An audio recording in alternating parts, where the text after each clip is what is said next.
Oh yeah? Mate, there is no bolder way to open the final season of Better Call Saul other than just a stark naked Jimmy.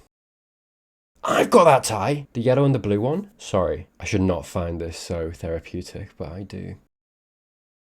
Oh hello, no, we've got colour. A mansion. Oh, they're raiding. Okay. They're raiding, I guess, his place? I guess post Walter Saul. Hey. This is a nice place, huh? This is the place I think he wanted. Something like this. Mate, all those ties. Come on, stop it. Another room. Really? There's a toilet in there. Saul Goodman, yeah. I suppose, did we ever see his place in Breaking Bad? I don't know that we did. You know, I don't know if I've ever said it. I might just be misremembering, but yeah, the intros in the black and white, sapped of colour, life sapped of colour. It's very much what it was, really, in that time for Jimmy. There was no joy, no life, no laughter, no happiness, really. It was dull and grey. I mention it because this, I guess, is before that, or as it's happening. Maybe hence the colour, or hence the lack of black and white. The sign. What was that for, dude? Golden pillars. God damn. That's a little much, innit? He very much committed, almost overcompensated in the Saul Goodman persona. To me, that just speaks to horrible mental health. Because I feel like Saul Goodman is a product of him not dealing with any of the things that are deeply seated emotionally with him. And I feel like the more Saul Goodman he goes, the more almost he's kind of like covering over all of that rather than actually healing any of it. Going to the source is just like, paper over it so I don't see it. So I don't have to look at it, you know? And I feel like the more extravagant his Saul Goodman persona life gets, the more it's indicative of how badly he is doing mentally, right? And so I see that image and I'm like, God damn, he is not a well man, is he? Oh, the bottle top. It's not even going to get taken, just left by the side of the road, bereft of meaning in the dirt and the water. Yeah, that lingering image. Because previous to that, I think whenever that's come on scene, I think I have reacted like, oh, it's the bottle. You know, you kind of get excited. It's like, oh, you know, it's full of warmth and meaning, you know, and usually it's Kim or Jimmy that's holding it and it means a lot and it gives you that sense of, like I say, warmth. That lingering shot of it, bereft, like I say, of that meaning. Bereft of Kim or Jimmy. There's no warmth there. It's in the dirt, the water. It's cold. A very stark image compared to, I think, every single other time we've seen that. Hello and welcome to another Better Call Saul Sunday. That's right, we are on the final season, season 6. This is Wine and Roses, episode 1. So we shall see what it holds. Flamingo check! Look, okay, I'd wear them, but it's very cold. It's getting close to winter in England, so just get off my back, all right? Quite frankly, my penis would look tiny in them. No, that's not the reason. That's not the because they're shorts and it's cold. Nacho? Yeah, hello. Took it well, mate, hey? Yeah, good. That is a good pace. May get further off the road. They are doing a sweep. No, they're not. They're farmers. Fair enough. I was wrong. Everybody's gonna be on the lookout for you. That includes the federale. Is it done? Yeah, he's dead. Really? Are we lying now? Oh, no, sorry. He called, didn't he? Yeah. So they think he's... God, what a weapon that is for Lalo. Regular people at that house, some old folks. Mate, don't ask. What about them? Got no information on that. Good answer. Yeah. Don Eduardo, ¿está bien? Tuve un accidente. Perdón por la molestia. Don Eduardo. Dude, hey, can I just... That beard game's out of this world. Pareces a CC Top. Sure. CC. God, you could take an eye out with that. ¿Y las cabras? ¿Eh? ¿Están bien? El mes que entra tendremos 2 más. Ah, no me digas, ¿mandaron pedir más? No, those ghosts be f***ing... 2 bebés. Yeah. ¿Algo de desayunar? No, con el café estoy bien. Coffee! Sorry. No. Damn it, yeah, because obviously everyone thinks he's dead and you can't have anyone knowing he's alive. Oh my God. This lady's lovely. And the guy's beard, man. You can't be ridding the world of these two. What a crime. Just comes in, takes the beard. Sorry, I'm fearing that. No! Quedó bien, no? Admittedly, I shouldn't have been that upset immediately. But I am. What is he doing? Quedó bien, no? No. Muy guapo. Sorry, you look very good. No, yeah, fine. Get rid of him. I'm alright with it now. Sorry. So, what's on the agenda? Toothbrushing scene, classic. So interesting seeing the wardrobe here contrasted with the opening scene. Do you have any cash for the taxi? Oh, the stash. Oh, sorry. I said stash and I got reminded of the beard. I'm not over it. Will I ever be? Maybe not. I don't think you can pay in coffee cups, mate. I tell you what, looking sharp, Jimmy. We've been in that, eh?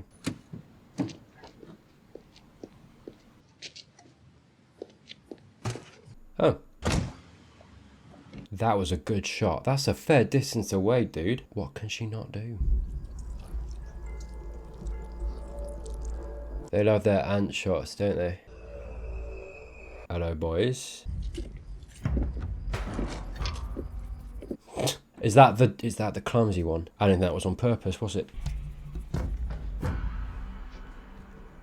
Wow.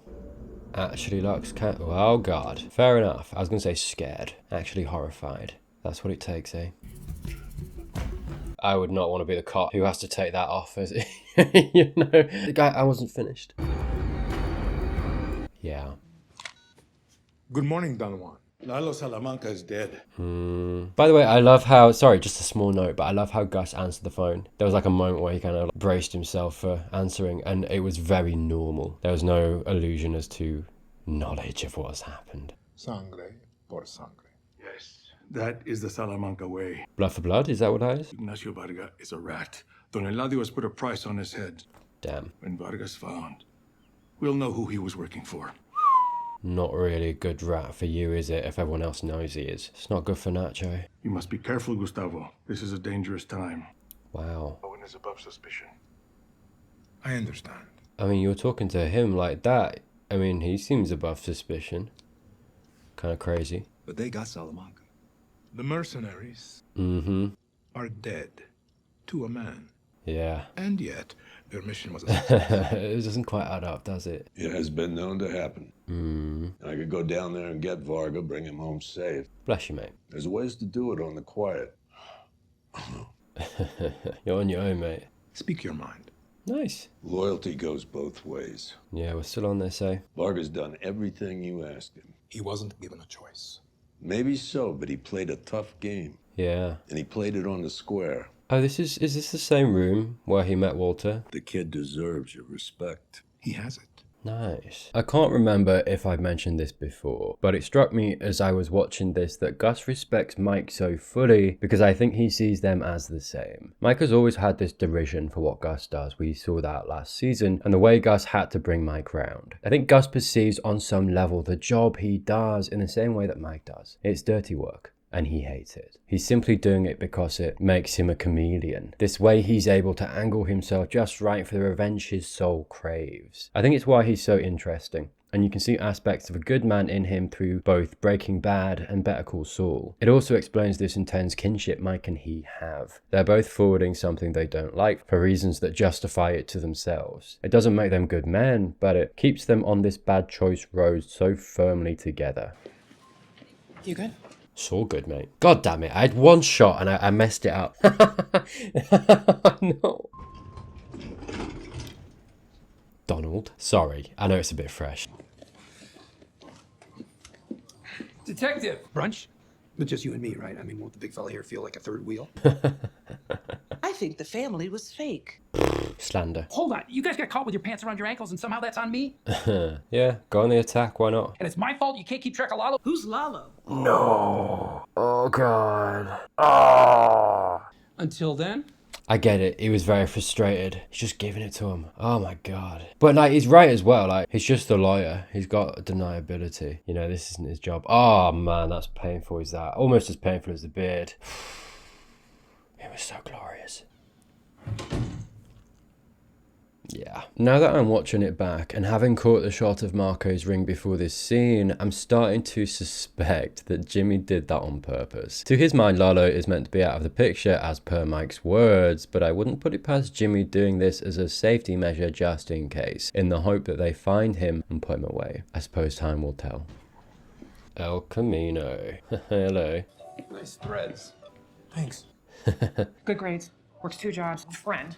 Some snot-nosed rat who drives a brand new Mustang convertible. Robs the place with his uncle's Bowie. Damn. When they pick him up, your kid is driving. God damn. My guy ends up with a public defender. Rich kid's family brings in Of course. top dollar defense from out of state. I love that this season is opening with an example of the law not working. Because that's crazy. I suppose you've got to work out, well, is that the truth? Is it not? Or is it, you know, because anyone can say whatever they want, essentially, right? Yeah, it's exactly what she's saying. He was, you know, given a public defender. Obviously, rich kid was given the best of the best. That's not fair. That's not how it should work at all. But I think, you know, something that has been present in this show all the way through, sometimes more subtly than others, has been this idea of the law. Is it fair? No, not really. We need it. Absolutely. It'd be anarchy, chaos without it. You know, it's that presence of Chuck. Was he right? Kind of, but not really. Not fully. He wasn't grasping all of it. Quite naive in some ways. But then, you know, Jimmy is this idea of the perversion of it too. Taking advantage of it. And obviously the moral argument of, well, shouldn't he? People are subject to this unfair, sometimes unfair dynamic in this system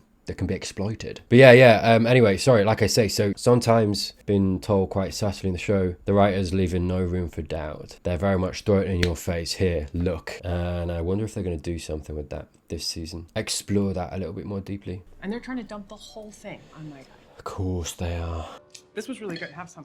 You want anything? You should definitely try these. Watch Kim being assertive here. She takes the power, she's in charge. To me, this foreshadows danger. I'll talk about it in a second, but you can see touches of it starting now. Jimmy isn't in control, and now the person that affects him so deeply, who he nods to and agrees to despite his own misgivings, has empowered herself to the point that she's a distinct danger considering her mindset and relationship to Jimmy. Sounds like the day from hell. It was one of the best days of my life. Oh, nice. My professional life. That's cute. You're doing what you want to do. Rented us a car.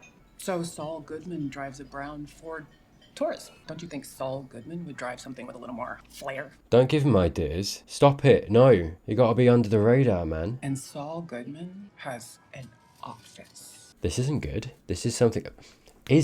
well, it's interesting we're getting this scene now, and, you know, compared with the first scene, now I'm kind of questioning, and again, you know, how last season ended and the way that Kim was, this influence suddenly on him, making him do maybe possibly silly things, you know, her coming in actually, and the, you know, the situation changing, and suddenly it's flipped on its head, and she is the one driving the immorality. And yeah, like I say, so at the beginning you open huge mansion, you know, and previous to this it's just been Jimmy kind of doing that stuff. It's like, well, look at this place, this is something we can strive for, right? When he, you know, was showing her, took her to the house, showed her around the house, this is, you know, driven by him, that desire. Now I'm getting the sense of, was that mansion and where they go here forward, she's been like, get a good car, get a, you know, an office. Was that all Kim pushing him? I wonder. Not all of it, but, you know, maybe is that a reflection of her influence as opposed to, like I say, what I was talking about, this idea of the more gaudy, the more mentally unwell he is. You know, maybe the caveat to that is perhaps Kim's influence too. It'll be interesting to see. A cathedral of justice. Sounds like a superhero, dude. We should start looking for something for you. I mean, for Saul. Yeah, she's so on board now. Almost overcompensating, isn't she? Because, I mean, we've got, you know, the scenes with her and Howard, you know, this kind of theme of her pushing back a little bit. People trying to take the autonomy from her, being like, you're this, this, and this. Kim pushing back and being like, no, actually, you're wrong. I'm this. I am myself. I get to decide that. Not you, not, you know, not even Jimmy, because Jimmy was doing that too. It's almost now, coming into this season, that overcompensation for that, showing them actually, this is who I am. You thought I wasn't this? Now I'm going to be all of that. You know, suddenly she's okay with Saul Goodman, which she wasn't. Even when she wasn't, I think, right? I think she said that at one point. She said she didn't understand it. Even when she'd accepted it and, you know, was on board, she didn't understand it, right? Maybe she does more so now. It's funny, I'm watching this back and I can almost see a scene where Kim goes too far. Jimmy calls her out on it. Maybe she takes it personally and sees it as him trying to infringe on her autonomy and say something along the lines of, you became Saul, am I not allowed to do it too? Or something to that effect. I can imagine that would stop him dead. What can he say after all? He'd concede and it would snowball. Yeah.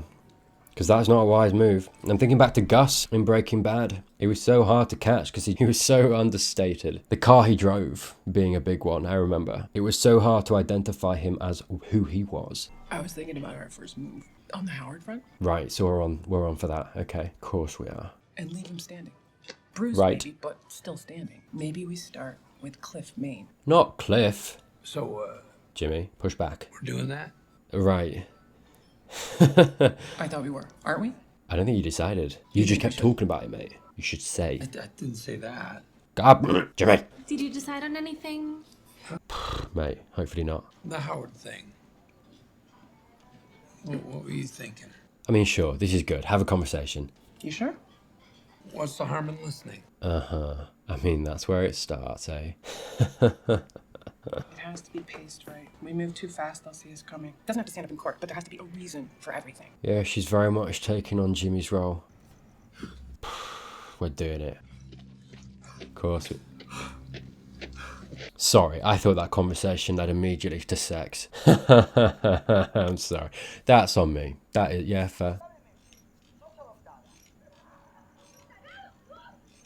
She is not bothered at all, is she? When they pass you, jump in the back. It's gonna happen fast. They're not gonna wait for you.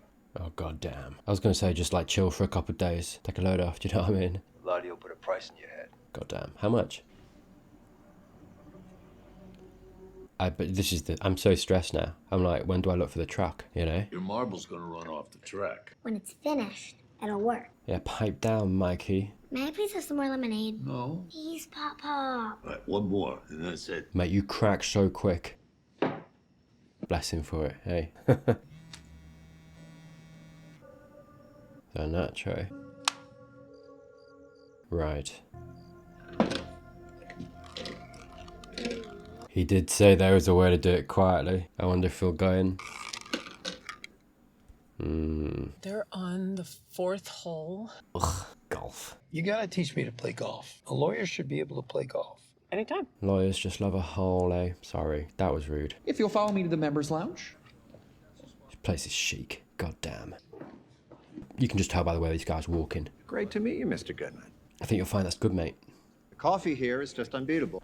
Jimmy. Well, I'm fully caffeinated. You can never be fully caffeinated. That's not true. You absolutely can. Oh, God. Oh, no.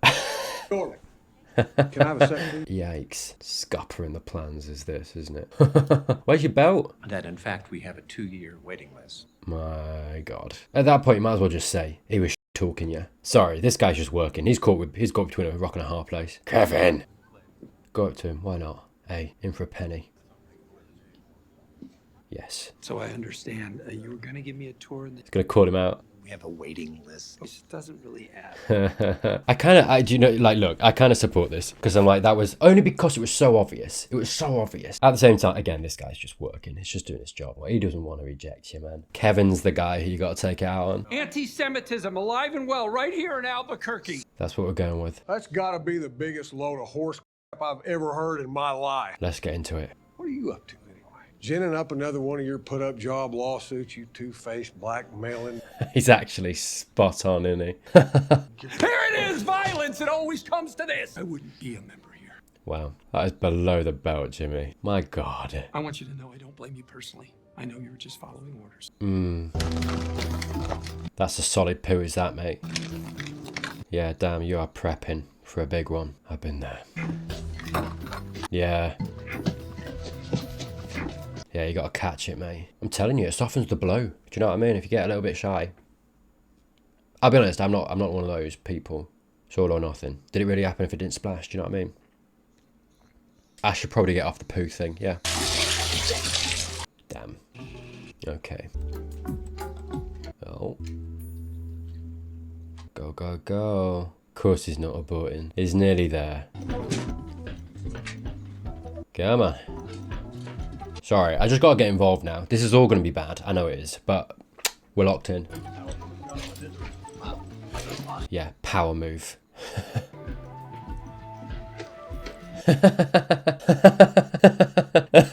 Beautiful. Fair enough.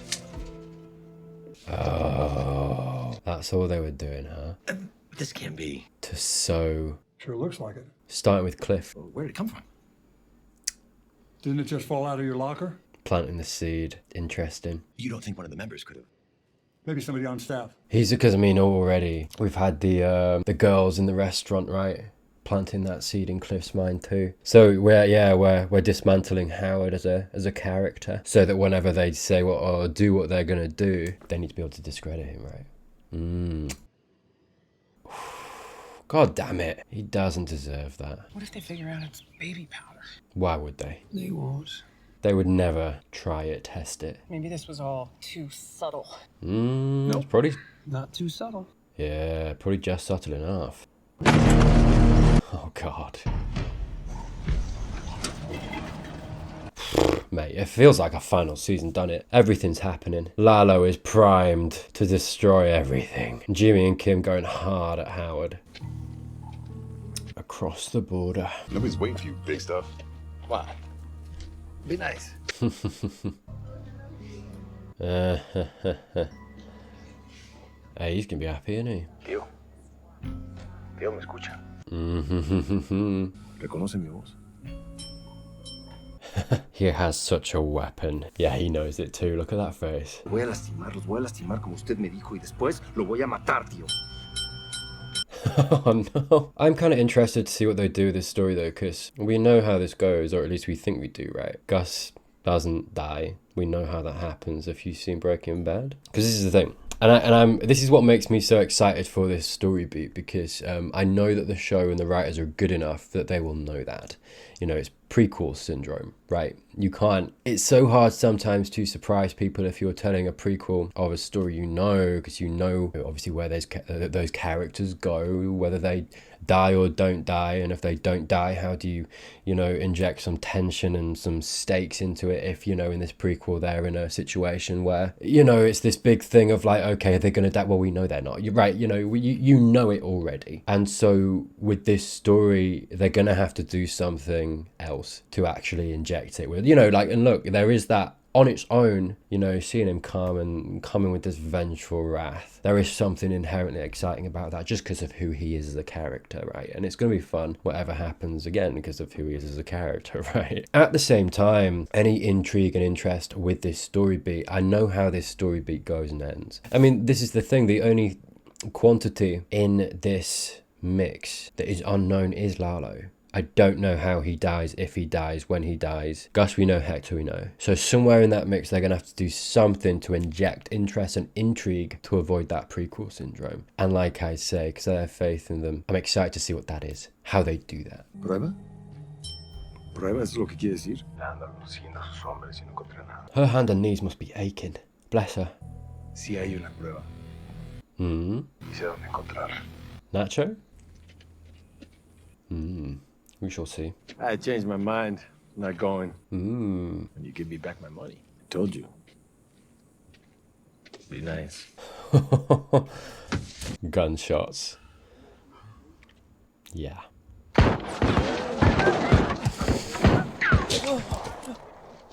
Yeah, you don't mess with Lalo in normal times, never mind right now. Lo siento, pero van a tener que encontrar otra manera de llegar al norte.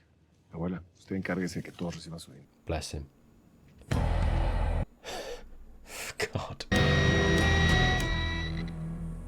Okay, there we go, wine and roses. Lots of seeds planted. Honestly, this episode just felt like a just everywhere. Do you know what I mean? Yeah, proof. What proof? Proof that it was Gus. I don't know. The only thing that I can think of right now is Nacho. Maybe it'll come to me, but yeah, we'll see. I'm satisfied to just wait and see. But yeah, big things coming out, and you know, I think a lot of excitement for the last season. Honestly, even in this one episode, I mean, you've got you know, as painful as it feels like it's going to be with Howard. I'm excited to see what the plot is, what the plan is. You know, you kind of know it, right? Sandpiper and all that stuff. But I just mean in the sense of like watching that play out and the steps it's going to take, right? This first step of discrediting him in Cliff's mind and where that's going to lead.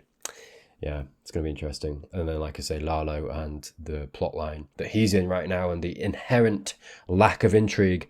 And I'm sure we're going to get there. So, yeah, even so, like I say, I think he's an entertaining character on his own that it will be enjoyable to a certain extent just because it's him. And the guy playing him does such a good job too. But yeah, like I say, I'd like to see a little bit more from that to avoid any stagnancy that, you know, the prequel element to that kind of gives it, and the excitement to see, you know, how they're gonna avoid that. Any other show I'd be kind of talking about like, oh, I hope they can, you know, do something here to make this interesting because of this. Because it's this show, I'm kind of like, I'm excited to see what they do because I feel like I know that they're going to do something. So yeah, anyway, that was Wine and Roses. That was the beginning of season 6. If you are not subscribed already, please do consider doing that down below and you'll catch all my Better Call Saul all the way to the finale. We'll get there, I promise. There are some links in the description if you'd like to support me further, got early access to my videos. Thank you genuinely to my patrons, my members, for supporting me. Genuinely,